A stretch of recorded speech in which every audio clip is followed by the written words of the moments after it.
Baik, assalamualaikum warahmatullahi wabarakatuh. Halo teman-teman semua, kami dari mahasiswa Universitas Jambi, Prodi Akuntansi, kelas R13. Di sini kami akan menjelaskan mengenai modul dari praktik auditing, yang mana kami akan menjelaskan materi dari bab 4, yaitu materi mengenai kas dan setara kas. Sebelum kita memasuki penjelasan dari materi pada bab ini, alangkah baiknya kami memperkenalkan anggota dari kelompok kami terlebih dahulu, yang mana kami berasal dari kelompok 2. Pertama-tama ada yang pertama itu ada Atik Wardah dengan NIM C1 Channel 21030. Yang kedua yaitu ada saya sendiri, yaitu Anika Bagus Saputra dengan NIM C1 Channel 21271. Yang ketiga yaitu ada Imelda Pangestika dengan NIM C1 Channel 21180. Yang keempat yaitu ada Mayang Dwi Lestari dengan NIM C1C0 21119. Yang kelima ada Rahmat Hidayat dengan NIM C1C0 21187. Dan yang keenam atau yang terakhir yaitu ada Wardah Mumtazah dengan NIM C1C0 21257. Baik, langsung saja kita memasuki pembahasan yang pertama, yang mana akan dibawakan oleh Atik. Pada Atik, saya persilakan. Baik, terima kasih kepada moderator. Nah, di sini saya akan menjelaskan tentang modul 4, kas dan setara kas yang terdapat pada halaman 78. Untuk bisa mengisi prosedur audit ini, kita harus membuka pedoman buku 1 kuesioner untuk penerimaan kas dan bank, yang berisi pernyataan umum kas dan setara kas, pengeluaran kas, rekonsiliasi bank, dan kas kecil. Yaitu pedomannya pada buku 1 halaman 116, yaitu tentang pengendalian internal. Dapat disimpulkan dari buku 1 hampir baik. Karena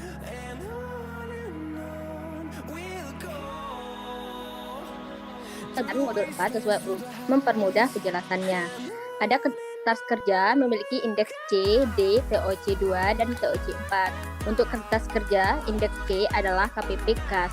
Untuk indeks D adalah KPP setara kas berupa surat berharga.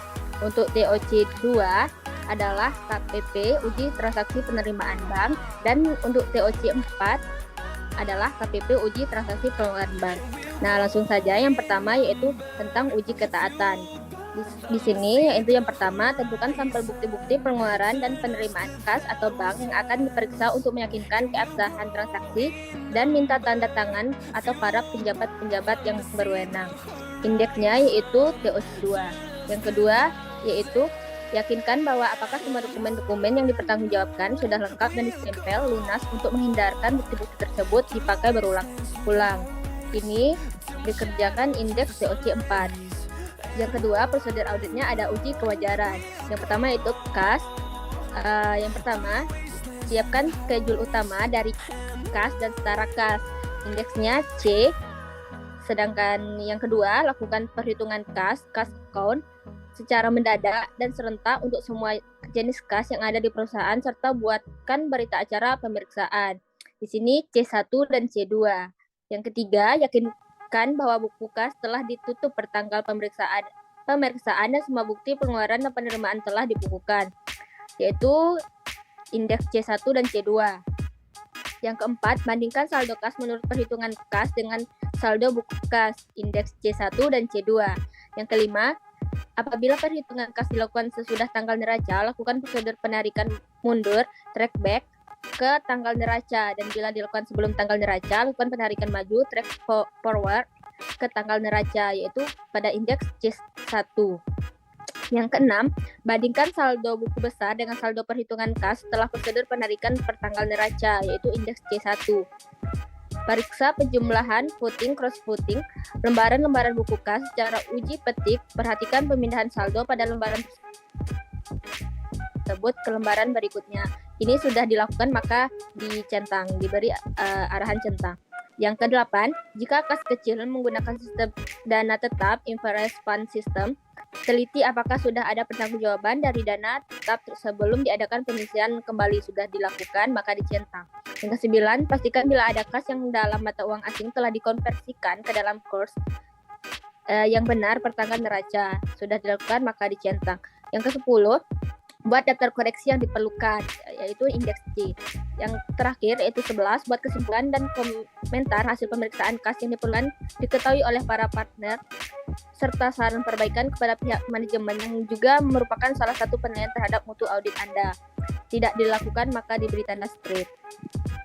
Dibuat oleh Wijaya, diperiksa oleh kelompok 2. Yang kedua yaitu ada prosedur bank. Yang pertama, lakukan prosedur konfirmasi untuk semua akun bank, baik yang masih aktif maupun yang sudah tidak aktif. Sudah dilakukan. Yang kedua, minta dari klien hasil rekonsiliasi bank dan periksa kebenaran rekonsiliasi tersebut meliputi pencocokan saldo dengan saldo buku besar bank, pemeriksaan cek atau giro yang masih beredar, outstanding check, dan setoran dalam perjalanan deposit in transit sudah dilakukan. Yang ketiga, yakinkan bahwa saldo bank dalam mata uang asing telah dikonversikan ke dalam kurs yang benar bertanggal neraca sudah dilakukan. Yang keempat, yakinkan bahwa setiap pembukuan dan penutupan rekening bank mendapat persetujuan dari pejabat yang berwenang. Mintalah informasi mengapa perlu dibuka rekening baru maupun alasan dari penutupan rekening sudah dilakukan. Yang kelima, yakinkan bahwa tidak ada leaving atau window dressing dengan memeriksa bukti-bukti penerimaan dan pengeluaran akhir tanggal neraca sudah dilakukan. Yang keenam, untuk rekening yang sudah tidak aktif, mintalah penjelasan dari klien dan saran untuk ditutup saja sudah dilakukan. Yang ketujuh, yakin bahwa semua rekening di bank merupakan rekening atas nama perusahaan bukan perorangan sudah dilakukan. Yang kedelapan, perhatikan apakah ada kelebihan saldo di bank yang tidak digunakan dalam waktu singkat dan sarankan sebaiknya didepositkan untuk mendapatkan tingkat bunga yang lebih tinggi. Telah dilakukan. Yang kesembilan, periksa penerbitan dan pengkreditan yang ada dalam jurnal dan dibukukan ke buku besar. Pemeriksaan meliputi hal-hal sebagai berikut.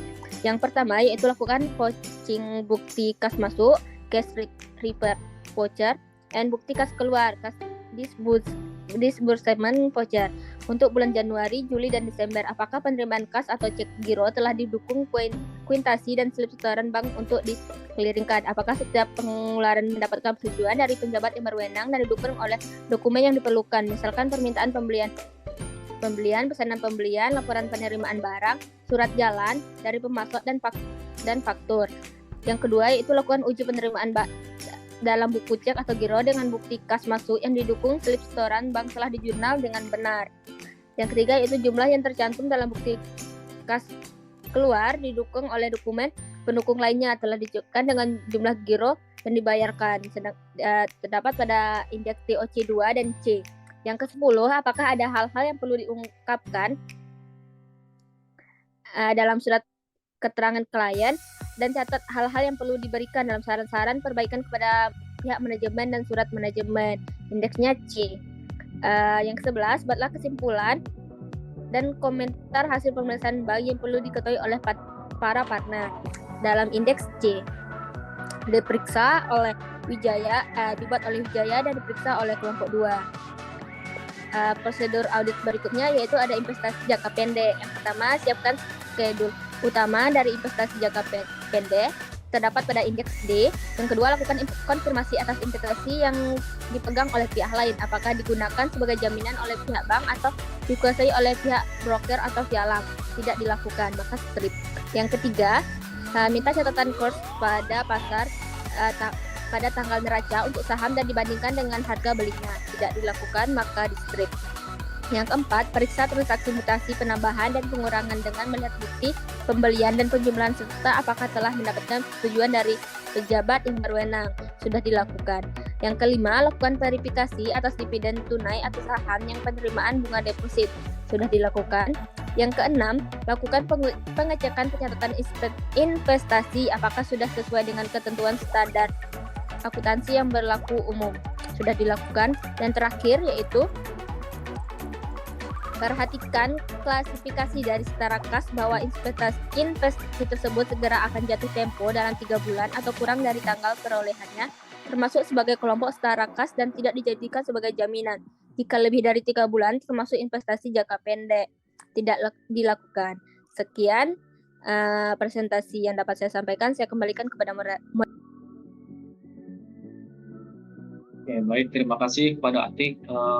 Selanjutnya kita akan memasuki pembahasan dari modul halaman 82, yaitu penjelasannya akan dibawakan oleh saya sendiri. Baiklah, untuk selanjutnya kita akan membahas pada halaman 2 yang ada tabelnya, yang mana di sana kita bisa melihat indeks dengan lambang C, yang mana lambang C itu mengartikan bahwa penjelasan dari modul ini merupakan hasil dari laporan kerja kertas audit kas. Nah, sebelum kita mengisi modul ini, kita harus mengetahui terlebih dahulu berita acara dari pemeriksaan uang kas serta catatan pemeriksaannya. Ini untuk catatan pemeriksaan dan juga untuk berita acara pemeriksaan uang kas. Nah, langsung saja kita memasuki ke berita acara pemeriksaan uang kas. Di sini ada beberapa informasi yang harus kita isi terlebih dahulu, seperti perusahaan. Semuanya sudah diinformasikan ada di buku 1 praktik auditing pada halaman 124. Terus untuk tanggal dilakukannya yaitu ditulis pada 5 Januari 2019 dan untuk pemegang kasnya oleh saudari Sabrina. Baiklah, langsung saja kita akan memasuki pembahasan yang pertama, yaitu mengenai sisa uang kas menurut buku kas. Yang pertama, di sini kita membahas mengenai sisa uang menurut buku kas pada tanggal 5 Januari 2019 sebesar 3 juta rupiah. Di sini kita mengetahui nilai dari sisa uang kas tersebut pada transaksi terakhir dari buku kas besar, yang mana transaksi terakhir tersebut pada tanggal 5 Januari sebesar 3 juta. Yang kedua yaitu ada mutasi pada tanggal 1 Januari 2019 sampai dengan 5 Januari 2019. Ada jumlah debit dan juga jumlah kredit. Untuk jumlah debitnya sebesar 24 juta rupiah dan juga jumlah kreditnya sebesar 24 juta rupiah, yang mana nilai dari jumlah debit dan kredit tersebut bisa kita dapatkan dari total penjumlahan dari nilai debit dan kredit pada buku kas besar. Dan apabila kita jumlahkan maka hasilnya 0. Selanjutnya yaitu ada sisa buku kas pada tanggal 31 Desember yang mana nilainya tetap 3 juta rupiah. Selanjutnya yaitu pemasukan yang belum dibukukan sebesar 11.900.000 rupiah, yang mana nilai dari pemasukan yang belum dibukukan itu diketahui dari untuk nilainya tersebut diketahui dari nilai dari giro langganannya sudah diterima oleh saudari Sabrina, namun belum dimasukkan ke dalam laporan bank, yang mana bank-bank tersebut terdiri dari Bank CAB, Bank NIB, dan juga Bank IIB dengan total nilai sebesar 11.900.000 rupiah. Yang kelima yaitu ada pengeluaran yang belum dibukukan sebesar tidak ada nilainya karena tidak ada pengeluaran yang belum dibukukan. Setelah kita mengetahui beberapa nilai di atas, maka kita bisa menghitung jumlah sisa uang kas menurut buku kas besar sebesar 14.900.000 rupiah. Oke, yang kedua kita memasuki penjelasan dari uang yang berada di dalam kas. Terdapat tiga hal, yaitu yang pertama ada uang tunai. Uang tunai terdiri dari uang kertas dan juga uang logam. Nah, di sini untuk uang kertas kita bisa mengetahui jumlah dari beberapa lembar uang kertas tersebut terdapat pada buku 1 halaman 123, yang mana untuk uang 50 ribuan terdapat 125 lembar, untuk uang 20 ribuan sebanyak 170 lembar, uang 10 ribuan sebanyak 101 lembar, dan uang 5 ribuan sebanyak 65 lembar. Apabila kita kalikan dan kita jumlahkan maka hasilnya sebesar 10.985.000 rupiah. Yang kedua yaitu ada uang logam. Uang logam terdiri dari uang 1000-an dan juga uang 500-an. Yang mana uang 1000-an itu terdapat 14 keping dan juga uang 500 perak itu terdapat 2 keping. Apabila kita kalikan dan kita jumlahkan maka hasilnya 15.000 rupiah. Untuk selanjutnya yaitu ada surat-surat berharga sebesar 11.900.000 rupiah. Nah, untuk nilai dari surat-surat berharga ini sama dengan nilai dari pemasukan yang belum dibukukan, yang mana nilai tersebut berasal dari 3 bank yang belum dibukukan tersebut. Jadi untuk nilainya kita turunkan saja dengan nilai sebesar 11.900.000 rupiah. Yang ketiga yaitu ada nilai dari lain-lain atau bon-bon yang belum diperuntukkan, itu nilainya tidak ada. Jadi apabila kita menjumlahkan semua nilai yang sudah kita dapatkan tadi, maka kita mendapatkan hasil 22.900.000 rupiah. Nah, dari kita lihat ini terdapat perbedaan antara nilai dari sisa uang kas menurut buku kas dengan nilai dari uang di dalam kas, yang mana perbedaan nilai tersebut terdapat selisih kelebihan dari nilai kas sebesar 8 juta rupiah. Pasti kita bertanya-tanya mengenai uang siapa sih ini 8 juta rupiah itu? Nah, untuk uang 8 juta rupiah ini sudah dijelaskan oleh saudari Sabrina karena ada pengakuan dari klien yang mengatakan bahwa yang pertama yaitu selisih untuk 6 juta tersebut merupakan milik dari PT Pelita di mana uang tersebut digabung oleh kasir. Dan yang kedua, selisih dari 2 juta tersebut merupakan uang tagihan dari PT Merdeka pada tanggal 7 Januari 2019 yang belum dicatat oleh kasir. Dengan demikian, maka selisih dari nilai dari 8 juta ini sudah diketahui pemiliknya siapa. Oke, setelah kita mengetahui berita acara pemeriksaan uang kas, maka kita bisa melakukan pencatatan atas pemeriksaan dari kas besar, yang mana pemeriksaannya yaitu yang pertama berdasarkan hasil pemeriksaan fisik atas kas besar dan kas kecil ditemukan A. BG Bank CAB dengan nomor MZY 0152 atas nama PT Merdeka sebesar 10 juta rupiah. Yang kedua yaitu PT Bank NIB dengan nomor NKLK 126 atas nama PT Wahana sebesar Rp1.500.000. Yang ketiga yaitu BG Bank IIB nomor LOSH 1576 atas nama PT Zaira sebesar Rp400.000. Yang mana apabila ketiga nilai ini dijumlahkan maka hasilnya Rp11.900.000 yang mana merupakan nilai dari pemasukan yang belum dibukukan tadi. Oke, dengan mengetahui nilai tersebut maka kita bisa membuat laporan keuangannya, yang mana untuk akun kas kita bisa meletakkannya di bagian debit dan untuk piutang usaha kita bisa meletakkannya di bagian kredit. Yang kedua yaitu catatan pemeriksaan mengenai terdapat selisih perhitungan fisik uang kas sebesar 8 juta tadi, yang merupakan satu, uang pemilik PT Zaira sebesar 6 juta rupiah, dan yang kedua penerimaan dari PT Pelita tanggal 7 Januari 2019 yang belum dicatat sebesar 2 juta rupiah. Maka dari itu sudah jelas siapa pemilik uang dari 8 juta rupiah ini, yang mana nilai tersebut merupakan selisih kelebihan dari nilai kas PT Sugus.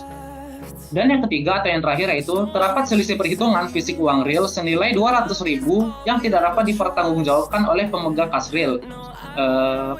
Kita bisa membuat laporan keuangannya, yang mana untuk piutang lain-lain kita taruh di debit dan untuk beban yang harus dibayarkan kita letakkan di kredit, yang mana untuk penjelasan ini akan dijelaskan pada bagian kas kecil. Oke, setelah kita mengetahui catatan pemeriksaan, barulah kita bisa membuat atau mengisi modul dari halaman 82, yang mana keterangannya terdiri dari 4 akun. Ada kas besar, kas kecil, Bank CAB, dan juga Bank Lopo. Nah, di sini untuk kas besar, pada nilai per kliennya pada tanggal 31 Desember 2018 itu sebesar 3 juta rupiah. Nah, di sini terdapat perubahan pada debitnya sebesar Rp1.900.000 yang sudah kita ketahui tadi pada hasil pemeriksaan fisik. Maka setelah ada perubahan maka diaudit, jadi hasilnya sebesar Rp14.900.000. Nah, yang kedua yaitu ada kas kecil. Nilai dari kas kecil itu per klien pada tanggal 31 Desember 2018 itu sebesar 2 juta rupiah. Untuk perubahan nilainya tadi sebenarnya ada perubahan nilai sebesar Rp200.000, namun kenapa di sini tidak dicatat sebesar Rp200.000? Karena pada di modul 1 halaman 124 dijelaskan bahwa hasil perhitungan fisik yang dilakukan pada tanggal yang sama untuk kas kecil, mereka menggunakan sistem dana tetap. Maka dari itu apabila terdapat perubahan maka untuk bagian kas kecil ini tetap menggunakan dana tetap, yaitu nilainya menjadi tetap 2 juta rupiah. Yang ketiga yaitu ada akun dari Bank CAB dengan nilai per kliennya sebesar Rp5.349.910. Maka untuk perubahannya pada akun debit sebesar Rp10.731.500 dan untuk kreditnya sebesar Rp3.150.000. Maka untuk per auditnya sebesar Rp13.391.410 yang akan dijelaskan oleh pemateri selanjutnya. Dan yang terakhir yaitu ada Bank Lopo untuk nilai per kliennya sebesar Rp36.340.414 dengan perubahan pada nilai kredit sebesar Rp3.802.226 dan pada kreditnya sebesar Rp3.350.000. Maka untuk nilai per auditnya menjadi Rp37.092.640.000. Apabila kita totalkan untuk nilai per kliennya sebesar Rp47.460.000. Saya ulangi, untuk total nilainya sebesar Rp47.490.324 dan untuk total dari nilai per auditnya sebesar Rp67.384.050. Oke, mungkin untuk penjelasan dari buku kas besar sampai di sini terlebih dahulu. Untuk selanjutnya, penjelasan dari kas kecil akan saya serahkan kepada Imelda. Pada Imelda, saya persilakan. Baik, terima kasih moderator. Di sini saya akan melanjutkan penjelasan dari halaman 85 sampai dengan 87, yaitu berita acara pemeriksaan uang kas. Sama seperti dengan kas buku besar, nama perusahaannya PT Sugus, dilakukan pada tanggal 5 Januari 2019, pemegang kas saudari Sabrina. A. Sisa uang kas menurut buku kas. Sisa menurut buku kas per tanggal 5 Januari 2019 yaitu 2 juta bisa didapat dari halaman 22 buku modul 1. Kemudian mutasi dari tanggal 1 Januari 2019 sampai dengan 5 Januari 2019. Jumlah debitnya tidak ada dan jumlah kreditnya juga tidak ada. Kemudian sisa buku kas pada tanggal 31 Desember 2018 juga 2 juta. Pemasukan yang belum dibukukan tidak ada, pengeluaran yang belum dibukukan juga tidak ada, sehingga jumlah sisa uang menurut buku kas kecil yaitu 2 juta. Untuk informasi uang dalam kas bisa dilihat pada buku modul 1 halaman 124. Yang pertama yaitu uang tunai ada 2, yaitu uang kertas, terdapat 50.000 uang 12 lembar, 20.000, 18 lembar, 10.000, 23 lembar, dan 5.065 lembar, sehingga jika ditotalkan hasilnya yaitu Rp1.515.000. Kemudian ada uang logam, uang 1.000 terdapat 13 keping, uang 500 terdapat 4 keping. Jika ditotalkan hasilnya 15.000. Kemudian hasil jumlah uang tunai yaitu Rp1.530.000. Yang kedua, surat-surat berharga. Itu bisa dilihat pada buku halaman 124, yaitu petty cash voucher dan materi sebanyak 20 lembar seharga 6.000. Hasilnya 270.000. Dan yang ketiga, lain-lain atau bon-bon yang belum diperhitungkan. 270.000. Kemudian jumlah uang dalam kas yaitu 1.800.000. Dilihat dari hasil yang di atas, yaitu 2 juta, dan yang hasil jumlah uang dalam kas Rp1.800.000, sehingga terdapat selisih uang kas kekurangan 200.000. Untuk rekonsiliasi ini terjadi karena adanya perbedaan pencatatan pada pembukuan dan rekening koran. Saldo menurut rekening koran bisa dilihat di buku halaman 128, jumlah akhirnya yaitu Rp4.391.410. Kemudian saldo menurut pembukuan Rp5.849.910. Saldo menurut pembukuan dicatat karena perbedaan rekening koran dan pembukuan. Pada tanggal 3 Desember 2018 dicatat Rp101.100.000. Padahal di pembukuan ditulis Rp100.110.000, sehingga terdapat perbedaan Rp990.000 ditulis pada koreksi kurang catat. Kemudian pada tanggal 14 Desember 2018 KU masuk PT Lestari yaitu Rp10.600.000. Kemudian tanggal 28 Desember tolakan clearing Rp2.200.000. 28 Desember jasa giro 156.500, dan terakhir biaya administrasi 25.000. Untuk di bagian rekening koran terdapat perbedaan yaitu pada tanggal 28 Desember 2018 tentang setoran dalam perjalanan sebesar 20 juta rupiah, dan pada tanggal 26 Desember 2018 BG yang masih beredar sebesar 11 juta rupiah. Jika dihitung dari saldo menurut rekening koran Rp4.391.410.000 ditambah 20 juta dikurang 11 juta, maka hasilnya Rp13.391.410. Saldo menurut pembukuan Rp5.841.000 Rp5.849.910 ditambah Rp10.600.000 ditambah Rp156.500 dikurangi Rp950.000, Rp2.200.000, Rp25.000 sehingga mendapatkan hasil Rp13.391.410. Next. Berdasarkan hasil pemeriksaan fisik bank tersebut, maka dapat ditemukan satu, terjadinya kurang catat atas pembayaran utang kepada PT Berkat tanggal 2 Desember 2018. BKK nomor 1 seharusnya 101.100.000 dicatat sebesar Rp100.110.000.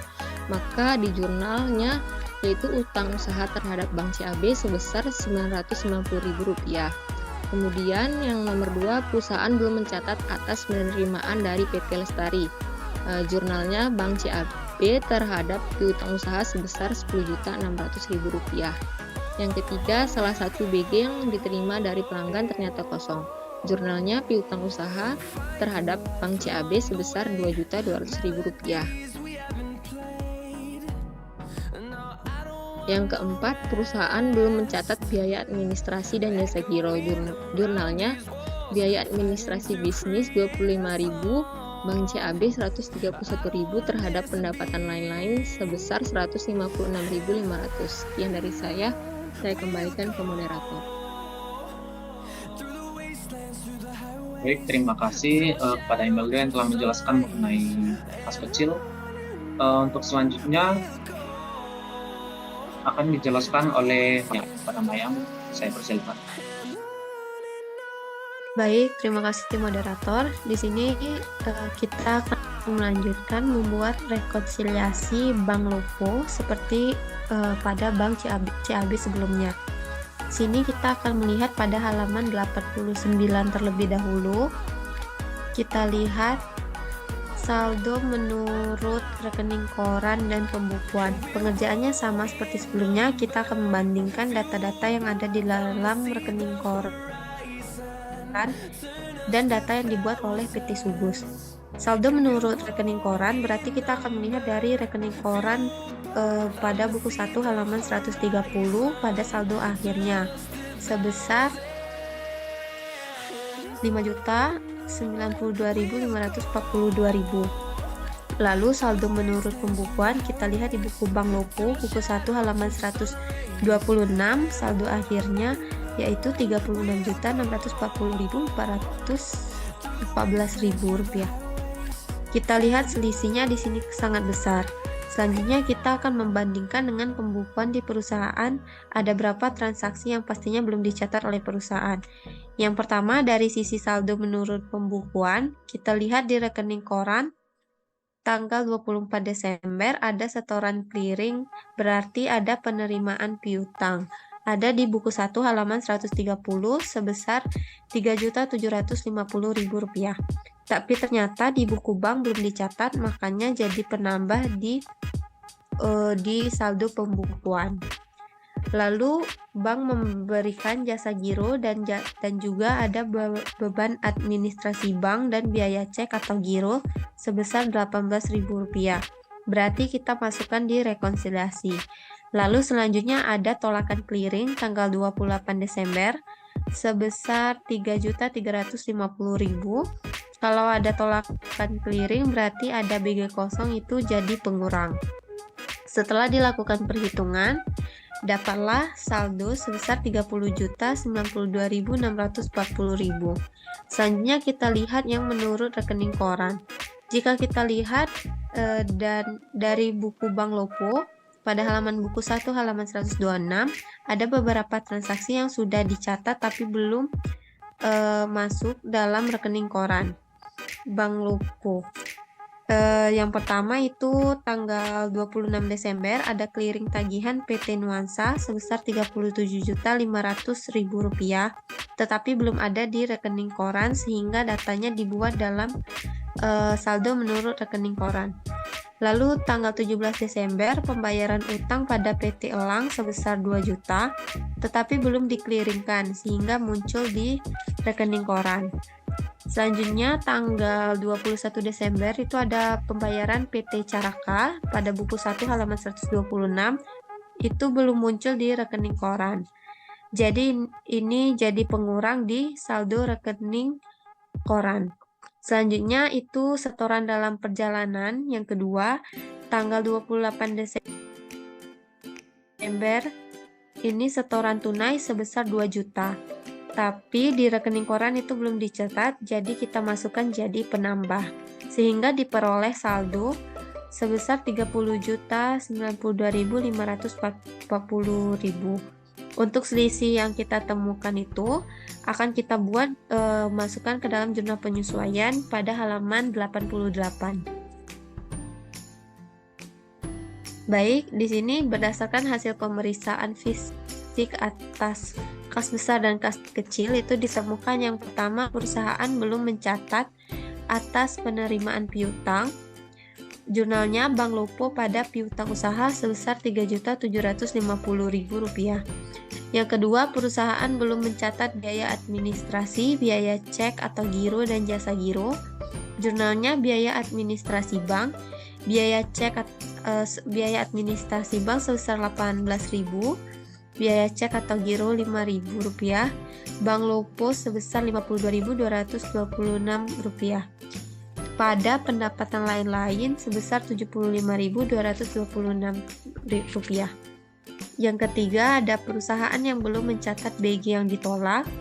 Jurnalnya piutang usaha pada Bank Lopo sebesar Rp3.350.000. Sekian penjelasan dari saya. Selanjutnya saya kembalikan pada moderator. Baik, terima kasih kepada Mbak yang telah menjelaskan mengenai materi dari Bank Lopo. Untuk selanjutnya kepada Rahmat, saya persilakan untuk menjelaskan materinya. Kepada Rahmat, saya persilakan. Baiklah, terima kasih moderator. Selanjutnya saya akan menjelaskan buku 2 Praktikum Audit pada halaman 92 dan 93.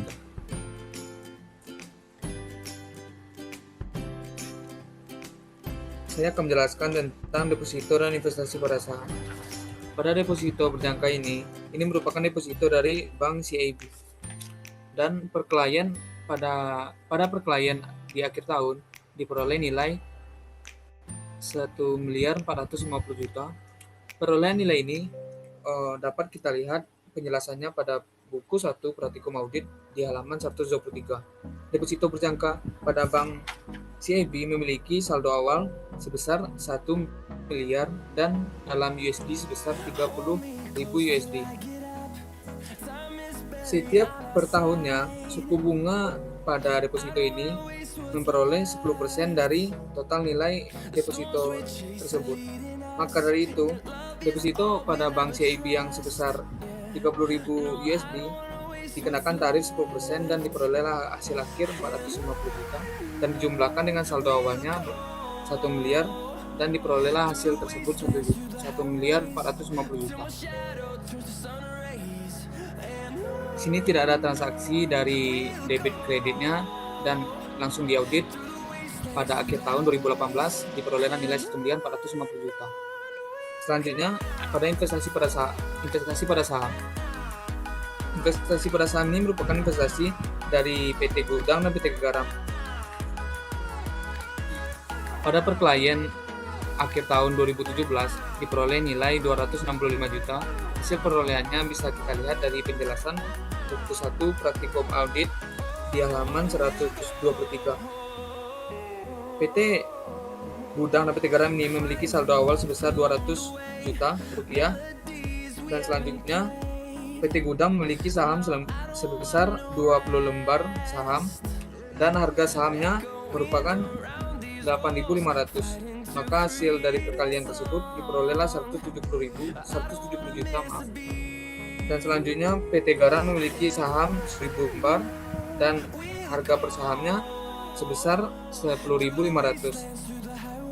Hasil dari penjumlahannya adalah 105 juta rupiah. 170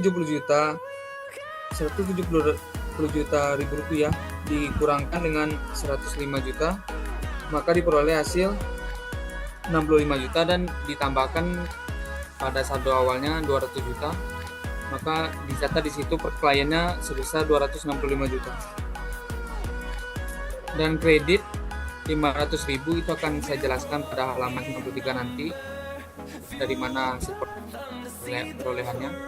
Di sini pada audit akhir tahun 2018 hasil 264.500.000 diperoleh dari pengurangan 265 juta dikurang kredit 500.000 rupiah.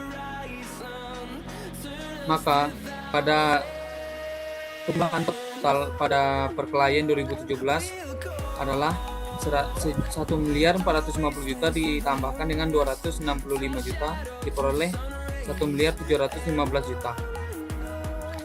Dan total dari per audit akhir tahun 2018 adalah 1.714.500.000 rupiah.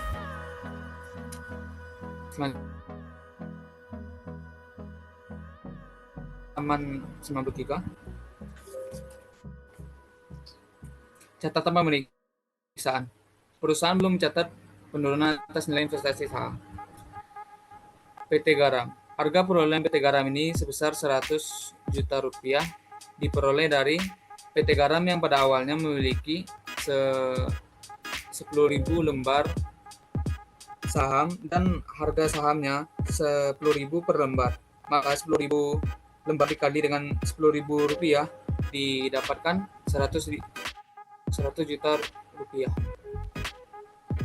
Dan nilai akhir tahun ini bisa kita lihat harga saham dari PT Garam tertera di buku audit 1 Pratikum Audit halaman 125 sebesar 10.200 rupiah untuk saham PT Garam dikalikan dengan 10.000 lembar saham PT Garam dan diperoleh 102 juta rupiah. Harga perolehan dari Garam yang awalnya 100 juta dikurangkan dengan nilai akhir tahunnya 102 juta rupiah, maka diperoleh selisih 2 juta rupiah. Dan pada PT Gudang, harga perolehannya diperoleh 170 juta. Ini diperoleh bisa kita lihat pada halaman 125 pada buku 1 Pratikum Audit. Harga saham untuk akhir tahun harga saham untuk awal jumlah pada PT Gudang adalah 8.500. PT Gudang ini memiliki 20.000 lembar saham. Jika dikalikan dengan 8.500 maka diperoleh 107 juta. Dan untuk 167.500.000 rupiah diperoleh dari bisa kita lihat pada buku Pratikum Audit buku 1 juga halaman 125. Untuk harga saham PT Gudang di akhir tahun 31 Desember 2018 sebesar 8.375 per lembarnya. PT Gudang ini memiliki 20.000 lembar, maka jika ditotalkan memperoleh 167.500.000 rupiah. Selisih dari jumlah total tersebut merupakan minus 2.500.000 dan jumlah selisih nilai investasi pada sahamnya merupakan minus 500.000 rupiah. Nah, dari sinilah didapatkan kreditnya pada halaman 92 tadi sebesar 500.000 rupiah. Di dalam penjurnalan dibikin rugi nilai pada investasi sebesar 500.000 pada kredit dan 500.000 pada debit investasi pada saham. Baik, sekian menjelaskan dari saya. Saya kembalikan kepada moderator. Baik, terima kasih pada Ahmad yang telah menjelaskan mengenai penjelasan berikutnya. Untuk penjelasan selanjutnya akan dijelaskan kepada Wardah Mumtazah. Pada Taza, saya persilakan. Baiklah, terima kasih moderator. Di sini saya akan menjelaskan yang selanjutnya. Kita masuk ke KKP TOC 2, yaitu uji transaksi penerimaan bank, di mana data ini diperoleh dari buku 1 modul 2 halaman 74 sampai 76, yaitu dokumen-dokumen berkaitan dengan bukti bank masuk. Di sini pada buku 2 modul 4 halaman 94 kita harus memasukkan datanya keseluruhan, dimulai dari bukti bank masuk paling akhir. Yang pertama, nomor bukti bank masuk 008-12 pada tanggal 27 Desember 2018, keterangan PT Zebra Pratama dengan jumlah 15 juta, kelengkapan dokumen pendukung ada, kebenaran penghitungan matematis ada, otorisasi ada, kebenaran nomor akun ada, kebenaran posting ada. Yang kedua, nomor bukti bank masuk 007-12 pada tanggal 24 Desember 2018. Di sini ada 3 keterangan, PT Wahana 55 juta, PT Zaira 33 juta, PT Zebra Pratama 17 juta. Kelengkapan dokumen pendukung ada, kebenaran penghitungan matematis ada, otorisasi ada, kebenaran nomor akun ada, kebenaran posting ada.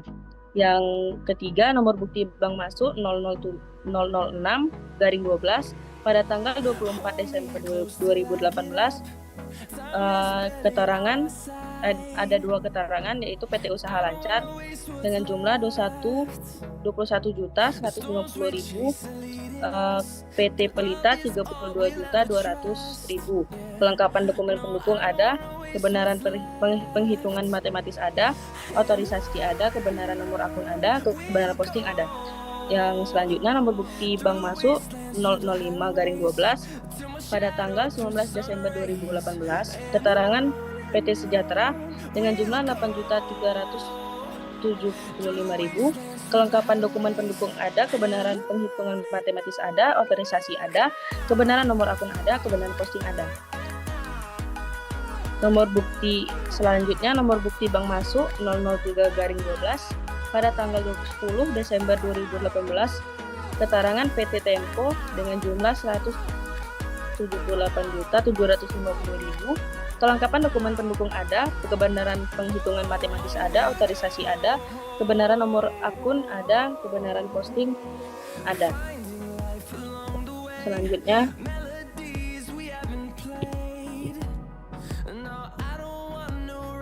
Selanjutnya pada halaman 95, selanjutnya kita akan mengerjakan indeks TOSI 4, yaitu untuk uji transaksi pengeluaran bank.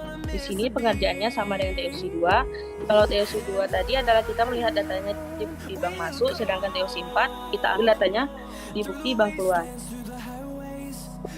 Itu ada pada buku 1 halaman 104 sampai 113 modul 3. Yang pertama, nomor bukti pengeluaran bank 012-12 pada tanggal 28 Desember 2018, keterangan PT Caraka dengan jumlah 37